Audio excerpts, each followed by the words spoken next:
What's up, everybody? It's Dan from the Headwaters Kayak Shop and now Headwaters Adventure Company. Brian and I, who's a Hobie dealer up here in Redding, have officially partnered up for the 2019 season, which means we're going to do a lot more comparisons of Hobies, natives, Hobies, etc., whatever pedal drives you want to see, whether it be Jackson, native, feel free. We're going to be doing a lot more. We're going to spend a lot of time on the water. But today, we just wanted to do a quick comparison of two of our small kayaks, the 9'6" Hobie Sport and the Native Watercraft Slayer 10. Brian's background is all with Hobies, so we're going to talk a little bit about the differences. Why don't we start with yours? What do you got? Yeah, so this is the Hobie Sport. This guy comes in at 9'6" long, 29.5 wide. So overall a little bit smaller than the Slayer. Yeah, this guy is 10 foot on the money, 34 inches wide, so quite a bit wider, and 62 pounds fitted whole weight, and I think we're looking at 82 pounds with the chair and the drive. Yeah, this guy comes in at 61 pounds with the fitted hole. Everything on it, seat, drive, you're looking at 78. So they're again saving a couple pounds. It's still quite a bit smaller though, when you can look at them side by side. Quite a bit bigger in the cockpit with the Slayer. This is definitely a little tighter in the legs, that kind of stuff. So. Yeah, really where you'll notice it is like the cockpit on the Native is almost like a square tub, a lot more open. It actually has the ability to stand in. The nose of the boat on the Hobie, it looks quite a bit more pinched, whereas the Native's a bit more bulbous, so you're gonna have a lot more flotation and buoyancy up there. Hobie Sport, you're definitely gonna get a little more speed out of the boat, whereas the Slayer is a little more geared towards like standing up. As far as maneuverability goes, I can't personally attest to it until we get them on the water together. Yeah, that's the plan. We're going to do some on-water stuff, but today let's just touch base more on the overall nuts and bolts. Let's compare part for part. What are we looking at here? With your front hatch, you got your two lashing points. Not necessarily the standard kayak hatch. It's definitely more square hatch style compared to the Slayer. Yeah, the Slayer's got the traditional button style hatch. This is like a piece of Tupperware. It comes with this handle as a leash. Overall handle in the front, you got a nice solid mounted handle versus over here. With the Hobie, it's just your standard kayak toggle. Moving back, you see the Native's a little bit more geared towards the fisherman, although they both have rod holders. The Native has two tracks up front for mounting, tracks along either side for mounting, as well as this little storage compartment that comes standard on the Slayer 10. Yeah, with the Sport, you do get your gear trays along the sides of the boat, along with your mesh pockets to store plastic baits, that kind of stuff, or whatever you want to store. Doesn't have gear tracks built in, so that is definitely something that you can add later down the road, but doesn't come on the boat itself. The chair on this one is adjustable. It slides forward and backwards, so you can trim yourself to the pedals. It is high back, it's breathable, it's pretty dang comfortable. With the Hobie, you get more height adjustment, definitely. So 3 height settings with the back. You've got these feet that deploy out the back of the seat. The front of the seat does have, I believe it's 12 height settings. So you can adjust that guy up and down. Get your center of gravity lower if you wanted to in more moving water, higher in flat water. A little more comfortable, I would assume. Seat back is easier adjustable. And it does have lumbar support adjustment. So you can definitely cater your fit to this boat. The other thing, this one comes out and it makes a really nice beach chair. This one's a little bit more meant to be permanently installed in the boat. So you can remove the seat, very easily to remove, and then deploy these feet on all 4 corners, and you have yourself a beach chair to use while out on the water. Which is pretty darn cool. Comes in handy. Whereas that thing, you kind of have to throw a chair in the back, right? This is built in. If you needed a chair. Yeah, you never know. Let's talk a little bit about rigging. So a lot of people are adding fish finders to fishing kayaks nowadays. It's a pretty standard upgrade. On the Native, we can add a fish finder to it, but we are doing an over-the-side transducer arm. So which means more gear, added cost, and it's going to be hanging off the side of the boat. And with Hobie, they actually pre-drill your fish finder wiring holes. You can use what they call their through-hole fittings underneath the seat. There's what they call the transducer scupper. Actually, on this boat, it's behind the seat in the rear tank well, where you actually run the transducer inside the kayak itself. So it is protected. It's permanently mounted in the boat, but it definitely protects your transducer a lot easier. A little easier to do installs too. So with this guy, you can essentially install a fish finder without any drilling inside the kayak. Yeah, whereas over here we're adding waterproof things to run the wires in. We're adding a spot for the battery and an over-the-side transducer arm. So ease of install definitely is easier over here.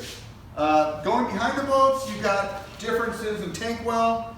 The Native has a nice, wide, big tank well, lots of room for a tackle crate, adding more accessories on there like flags or Boondocks landing gear, etc. Yeah, with the Hobie, a little skinnier, longer, it looks like, than the Native. You can still fit an H crate in the back of this guy. You do get your 2 flush mount rod holders behind the seat. Those come on the boat. And then this is the same thing with that guy. You can move and route these guys wherever you want to store whatever you want back of the boat. And for control, obviously your foot pedals provide your propulsion, and then your hand control provides your steering. Yeah. I'd say on both these boats, it's fairly similar as far as the hand control goes. Yeah, handles are pretty much the same size. The rudders themselves are different though. You've got the, what's this thing called again? So Hobie calls this their twist and stow rudder system. What it is, all the controls are done from sitting in the kayak, and you can actually pull the rudder completely out of the water. That's down. With just the pull of a T-handle on the left side. So that gets the rudder out of harm's way when you're beaching the boat. You don't have to worry about hitting anything, that kind of stuff. Whereas the Native, they do a understern rudder. Both on their Titans or Slayers, all their kayaks have this understern rudder that's built in flush with the keel. It is more vulnerable and susceptible to being hit, but I'll say in all the years and all the hundreds of Natives I've sold, I've yet to have one come back broken or an issue. If anything, we've seen issues with the cables from over torquing. There are several upgrades available for the Native. You can get an aftermarket rudder for more tracking and more maneuverability. You can upgrade rudder lines for more throw on your rudder, more control. But all in all, the stock system, it works, it's simple, not much to it. Yeah, ready to go. With the Hobie, rudder system is pretty much as is. You can get a bigger rudder that you can attach to the back as far as rudder lines go. They all stay the same. But the large rudder that you can attach to these Hobies does drastically change the turning radius on these, especially the Sport with how short it is. Some people do call it the sailing rudder. Oh, okay. It is a rudder that they push a lot when you do put a sail on the boat, where, I mean, any pedal drive Hobie you can actually sail. Yeah, we should talk about that. Awesome. So yeah, another upgrade you can do is you could, if you wanted to add a sail, you could add a sail to the Yeah, right here. I mean, it's molded into the kayak itself. So you can essentially buy the sail from your local dealer, throw that mast straight in this hole, run the main sheet. We recommend running the main sheet back to this little pad eye, and back up to the front where you can hold on to it, and you're sailing away. So the biggest difference between these two boats is definitely in the pedal drive. The Propel drive, pedal drive, and the Mirage 180. Yep.